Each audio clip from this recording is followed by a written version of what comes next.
Hi guys! ඉතින් කොහොමද? ඔන්න වෙසක් සතිය කරපු හැටි තමයි මේ අරන් ආවේ.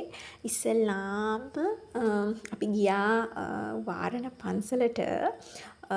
මම ඇත්තටම මේ පැත්ත ගැන වැඩිය දන්නේ නැහැ. ඉතින් ගිහිල්ලා ඒ ටික කරලා අපිට ඇත්තටම අපි ගියේ ගම්පහ ඒ පැත්තට නිට්ටඹුව ඒ හරියේ දම්සල් වැඩිය තිබුණ නැහැ. කීපයක් තිබුණා. ඉතින් අර අයිස්ක්‍රීම් නම් සෑහෙන්න හම්බුණා. ඉතින් ඒකට ලෙඩත් හැදුනා. ඒක වෙනම කතාවක්. ඉතින් ඇත්තටම මේ පන්සල මාරම ලස්සනයි. මම පළවෙනි වතාවට තමයි මේ පන්සලට ගියේ. ඒකේ පරිසරය මාරම කාම්. ඉතින් ඇත්තටම ඊට පස්සේ අපි මේ පන්සලට ගිහිල්ලා කෙලින්ම ගියා අපේ නිට්ටඹුව පැත්තේ මගේ යාළුවෙක්ගේ ගෙදර දම්සලක් දුන්නා.